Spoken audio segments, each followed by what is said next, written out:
Hi once again. We were dealing with the application of power in frequency domain, and we have seen two of them. One of them is compensation, the other one line efficiency. Now we will be examining the maximum power transfer. What it is, we have done it for resistive circuits in Introduction to Electric Circuits. If you have a resistive circuit, Thevenin equivalent of this resistive circuit is going to be RTH here. And what should be the load resistance in order to get the maximum transfer to the load? So we have found in that Introduction to Electric Circuit, resistive circuits, this load resistance should be equal to Thevenin resistance. Now we are in frequency domain, so the Thevenin equivalent circuit has an impedance in it. That means Thevenin impedance. And we've got a load, another impedance. So what should be this impedance in order to transfer the maximum power to this load is our concern. So how we are going to calculate that? So let's go in detail. Now I go to the open board now.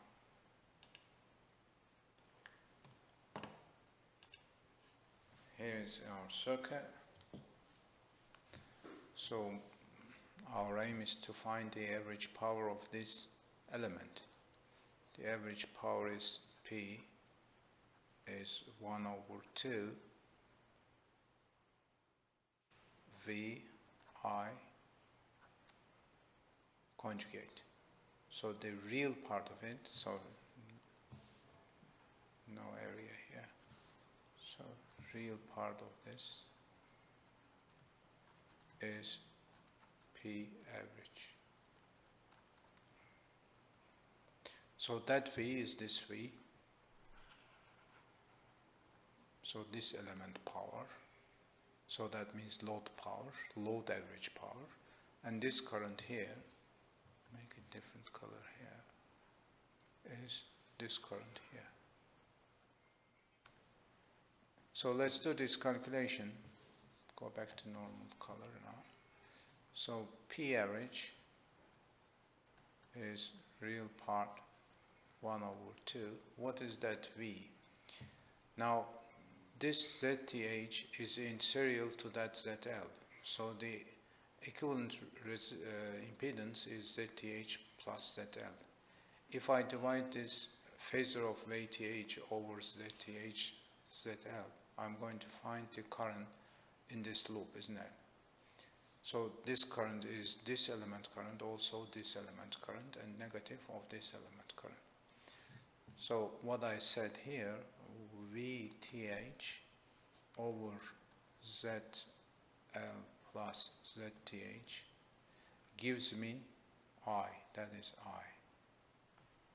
So that I.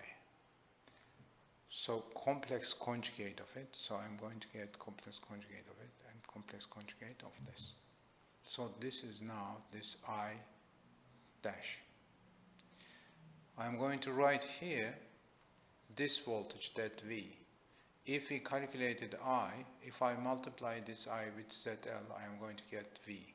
So that means I'm going to write once again VTH over ZL plus ZTH multiplied ZL. Gives me now, this is V. Without that, this altogether is I dash. So that's the our formula.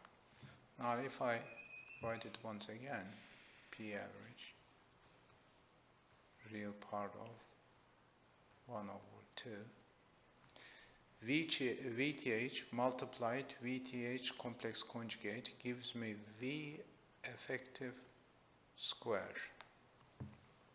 We have done it already. So another way of saying this, if there are two complex numbers, one of them is the complex conjugate, the other one, multiplication of this complex number gives me that complex number maximum value squared.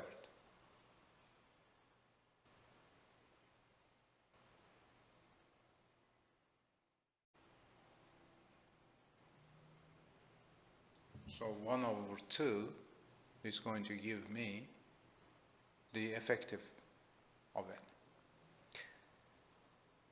So multiplied with ZL over, now this ZL, ZTH multiplied the complex conjugate of it. So that's going to give me ZL plus ZTH module square. So is equal 1 over 2 V effective square ZL over. So if I write ZL plus ZTH from this now, make it different color. ZTH ZL is equal addition of two complex number. So I'm going to add the real parts together, RTH plus RL, J, and summation of the imaginary part of it, XTH plus XL. That is ZTH and ZL. So that's that complex number, isn't it? This complex number. Now it says here you're going to get the module of it and square of it. So module of this, square of this, and square of this, isn't it? So that means RTH RL square, real part, square of the real part, plus square of the imaginary part, XTH plus XL square, and the square root of it is the maximum value. The square of it is going to give me this. So this is now what we end up at. There is a real part here. So if you look at this now, this is a real number. This is also a real number. So the complex number comes from this.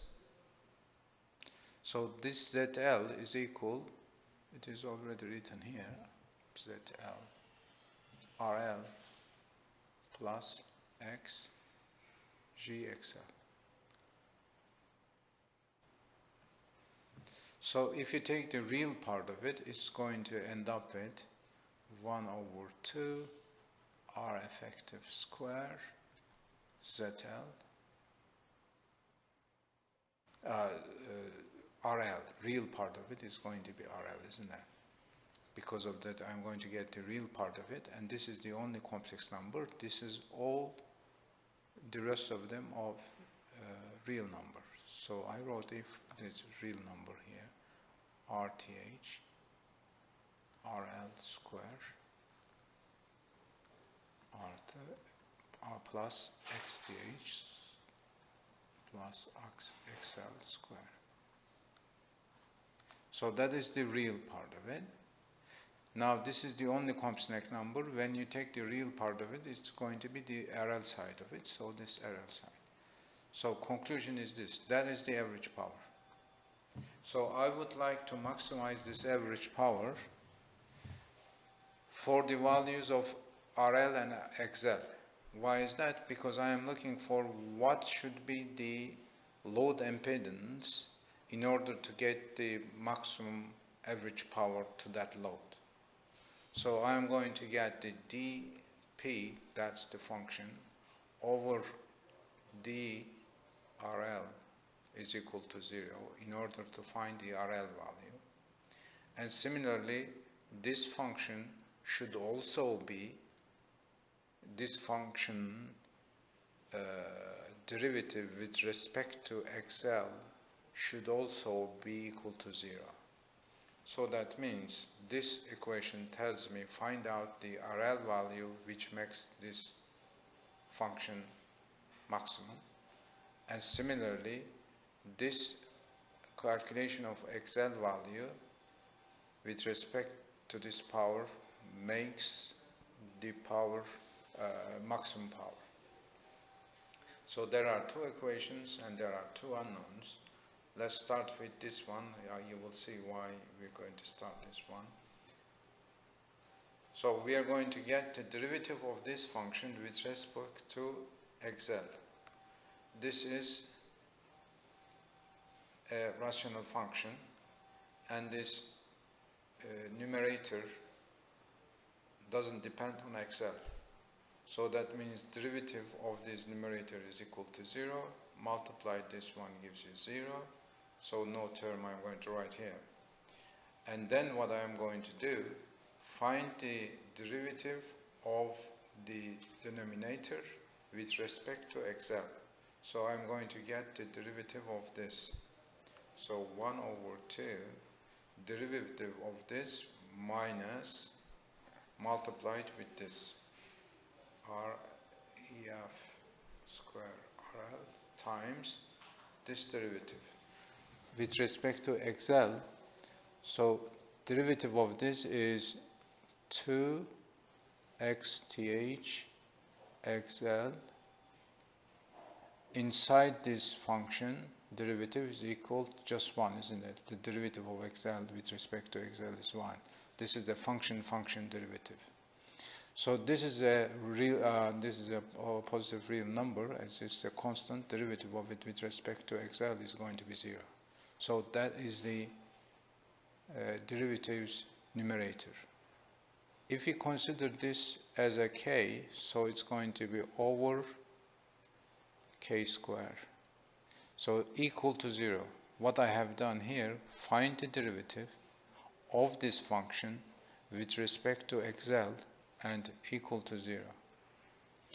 Since x is a positive real number, as we see it here, so that means this is going to disappear, and these two is also positive real numbers. You can divide both sides with these values, and this disappears as well. So what is left? In order to become equal to 0, XL should be equal minus XTH. So this is the first conclusion. Tells us a load impedance imaginary part must be equal to the Thevenin equivalent impedance imaginary part with the negative sign. That is the conclusion that we end up with. So if we use the second one now, dP over dRL. So we are going to find the derivative of this with respect to RL this time, not XL but RL. So derivative of this numerator of this function is REF effective, isn't it? 1 over 2 V effective square. That is the numerator derivative multiplied with K minus derivative of K with respect to RL is going to be 2 times RTH RL. Derivative of this is equal to 0, isn't it? Multiplied derivative of this multiplied with this V effective square RL. So that is, this is the denominator derivative multiplied with the numerator over square of the denominator, which is k square, is equal to 0. So this is a positive real number, multiplied 0 gone, this gone, and V effective is the common one, disappeared. What is left is this. K is this, and if you look at here, we already said that XL must be equal minus XTH, so this is going to be 0, isn't it? So my K is going to be RTH RL square, that is K, minus, because this part is already 0, minus 2 RTH plus RL times RF is equal to 0. So the square of this RTH square plus RL square plus 2 RTH RL, that is the expansion of this, minus RTH RL minus 2 RL square is equal to 0.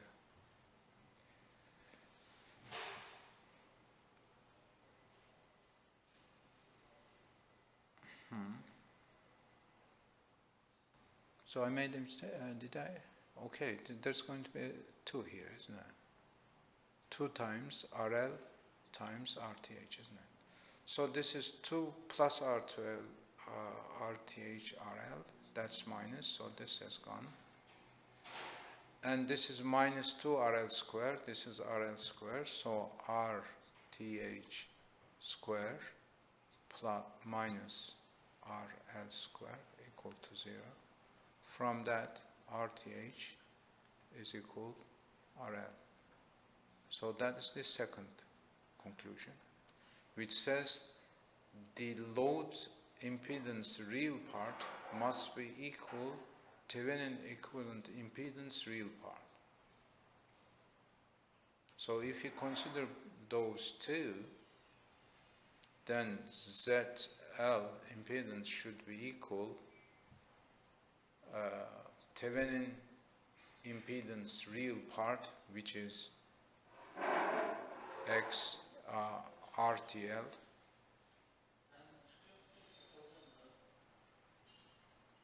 RTH, Thevenin equivalent real part. I said it because of that. And then minus J XTH. So this part must be equal minus to this part, isn't it? So conclusion tells us if you want to transfer the maximum power to a load impedance, the load impedance must be complex conjugate of Thevenin equivalent impedance. That's the conclusion. So that's the end of this video then.